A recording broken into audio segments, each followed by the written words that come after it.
مرحبا بكم معايا في فيديو جديد، وصفه جديده من وصفات ندوش في دقائق. اليوم غادي نحضر معكم لي بات بصوص اللي كتجي خطيره، كطيب في دقه واحده، يعني بلا ما كنسلقوا لي بات. صراحه وصفه اللي كتستحق التجربه، كتوجد في الدقيقه 90، كتجي معلكه ولذيذه. غادي ترضي الاذواق ديالكم والاذواق ديال الوليدات ديالكم. كنتمنى تبقاو معايا فضلا وليس امرا باش تشوفوا هذه الطريقه السريعه واللذيذه في نفس الوقت. الى عجبكم الفيديو ديالي كالعاده ما تنساونيش بالتعاليق ديالكم المحفزه، لايكات باش الفيديو يزيد يطلع، اشتركوا في القناه ديالي فضلا وليس امرا، ضغطوا على مربع الاشتراك الاحمر وفعلوا الجرس. كنتمنى لكم شهيه طيبه وفرجه ممتعه. بالنسبه للمقادير ديال هاد لي بات اللي غادي نحضر معكم، انا اختاريت هاد النوعيه كما كتشوفوا، ممكن تختاروا اي نوعيه كتبغيو. هنايا عندي 250 غرام على حسب افراد الاسره ديالكم. عندي هنا واحد الحبه كبيره ديال البصله اللي شلطتها بهذا الشكل. عندي هنا حبه ديال مطيشه كبيره. هاد المطيشه هذه كنطيبها وكنطحنها وكنحتفظ بها الوقيته اللي كنبغي نحضر بها الوصفات بحال هذه كنلقاها واجده عندي. غادي نخلي لكم الرابط ديالها في صندوق الوصف. عندي هنايا شويه ديال القزبور المعدنوس مقطعين، شويه غادي نديرو فاش نكون غادي نطيب لي بات ديالي، وشويه غادي نخليه حتى للاخر. عندي هنايا شويه ديال الزيت، تقريبا واحد ربع كاس ديال الزيت. عندي الملحه، غادي نحتاج هنا شويه ديال الفلفل الحار، شويه ديال الفلفل الاسود، غادي نحتاج شويه ديال الشاونيه اولا الفلفل الاحمر، وغادي نحتاج شويه ديال السكينجبير، وغادي نحتاج واحد ربع ديال الضامه ديال البنه اللي كيكون اختياري، ممكن توضعوه ممكن تستغناو عليه. هادو هما المكونات، يعني غادي نحضروا لي بات اقتصاديين بدون لحوم. بالنسبه للطريقه سهله وبسيطه، يعني هاد الاشياء كلها كطيب يعني في طنجره واحده، ما كنطيبوش يعني لي بات بوحدهم ولا صوص بوحدهم. كما غادي تتابعوا معايا غادي تعجبكم بزاف، ممكن توجدوها في الدقيقه 90. خليكم معي. صافي هنايا كما ذكرت معكم في الاول غادي ندير المقادير كامله. الا بغيتو تنقصوا من الكميه ديال البصله ممكن تنقصوا، ديروا حبه صغيره. غادي نزيد هنايا مطيشه. هاد المطيشه هذه كتجي زوينه بزاف وعديده الاستعمالات، كنحتفظ بها في المجمد الوقيته اللي كنبغيها كناخذها. غادي نزيد هنايا شويه ديال القزبور المعدنوس، وشويه غادي نخليه حتى الاخر. فهاد الاثناء الماء ديالي راه سخون، غادي ندير الماء يكون سخون باش كنسرع عمليه الطهي. الا بغيتو نتوما تزيدوا شويه ديال الكفته شويه ديال اللبن على حسب الذوق ديالكم. انا اليوم اختاريتها لكم هكا اقتصاديه، شي مره هكا كنبغيو شي حاجه اللي كتكون سريعه وكتوجد بسرعه. هانتوما غادي ندير غير واحد شويه ديال الكنور. انا الكنور ما كنديروش دائما، هي مره ما فيها باس. صافي هنايا غادي نزيد شويه ديال السكينجبير، تقريبا واحد ربع ملعقه صغيره، ما نكثروش. غادي نزيد هنايا شويه ديال الكركم اولا الخرقوم، حتى هو غير واحد ربع ملعقه صغيره، لان الكميه ديال لي بات عندنا ماشي كبيره. الا نتوما ضاعفتوا الكميه غادي تضاعفوا المقادير ديال التوابل. وغادي نوضع واحد ربع ملعقه ديال الفلفل الاسود، وغادي نوضع هنايا شويه ديال الفلفل الحار اللي كيكون اختياري، ولكن صراحه كيعطي واحد المذاق اللي هو زوين. ما نكثروش الا كانوا عندنا الوليدات اولا ما نديروهش كاع. صافي هنايا غادي نزيد الملحه، غادي نزيد هنايا الزيت، وغادي نوضعها غير واحد 4 دقائق تشحر ليا، ومن بعد غادي نضيف الماء. كنحسب لها غير واحد 10 دقائق، ومن بعد كنزيد لي بات. طريقه جد بسيطه، جربوها ما غاديش تندموا. حتى بالنسبه للشاونيه ما تكثروش، ديروا غير واحد شويه، غير واحد ربع ملعقه صغيره. الا بغيتو تضيفوا واحد معلقه ديال مطيشه هاد الحك تيبقى على حسب الاختيار ديالكم. هنايا زدت هي واحد شويه ديال الملون الغذائي اختياري، بغيتو ديروه بغيتو تستغناو عليه. دائما كنذكر معكم المكونات الرئيسيه ديال الوصفه.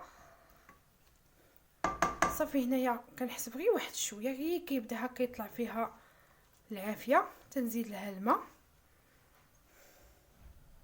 طريقه سهله.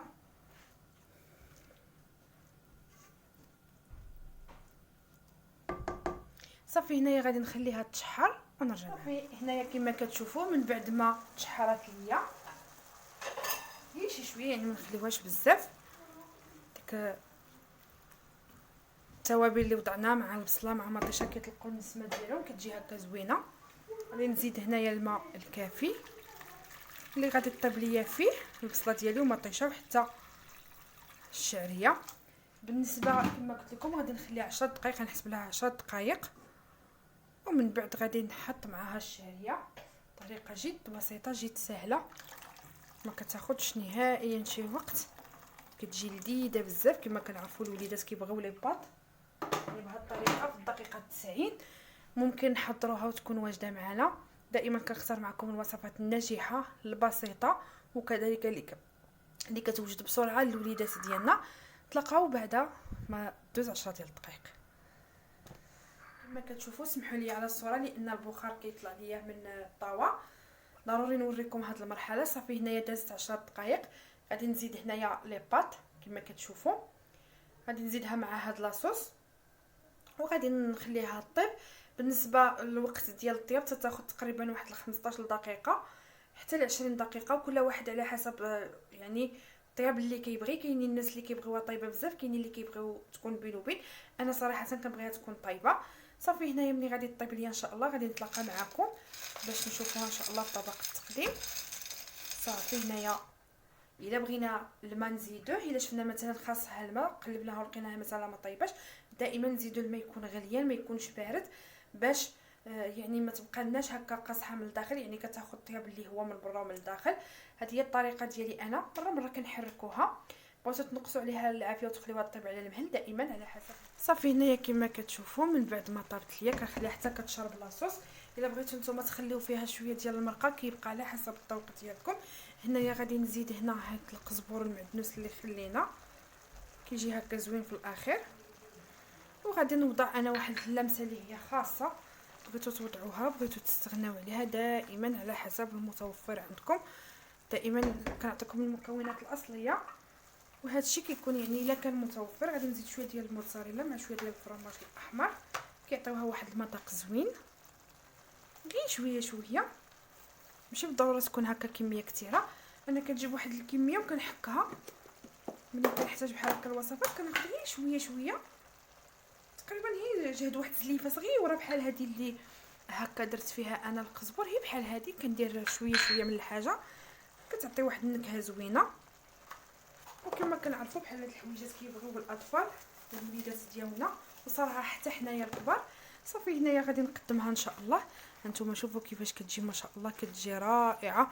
يعني واخا ما يكونوش عندنا اللحوم يعني ممكن اننا نوجدوا شي حاجه لوليداتنا اللي هي لذيذه وزوينه.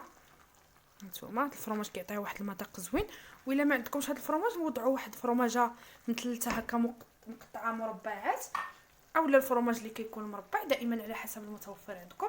صافي هنايا ان شاء الله نتلاقاو في الشكل النهائي ديال هاد الوصفه ديالي ديال هاد النهار ديال لي بات. وهاد الطريقه ممكن تستعملوها حتى للسباكيتي، الفرماج كيعطيها هاد الشكل زوين. صافي هنا نتلاقاو في طبق التقديم نقدموا الوصفه ديالنا. كما كتشوفوا معايا الشكل النهائي ديال لي بات اللي حضرت معكم اللي كيطيبوا في طنجره واحده بدون لحوم، خفه زربه ممكن توجدوها، ما كتاخذش نهائيا شي وقت كتير، كتجي هكا معلكه وشاربه لاصوص ديالها. صراحه كتجي زوينه. ممكن تقدموها كما قدمتها انا بشكل فردي، ممكن تقدموها بشكل عائلي في تبصيل واحد، تيبقى على حسب الذوق ديالكم. كنتمنى الوصفه ديالي تكون خفيفه ظريفه على القلوب ديالكم. الى عجبتكم جربوها مع العائله ديالكم، وما تنساونيش كذلك بالتعاليق ديالكم المحفزه، اللايكات باش الفيديو يزيد يطلع. تلقى معكم في وصفه جديده على قناتي وصفات ندوش في دقائق.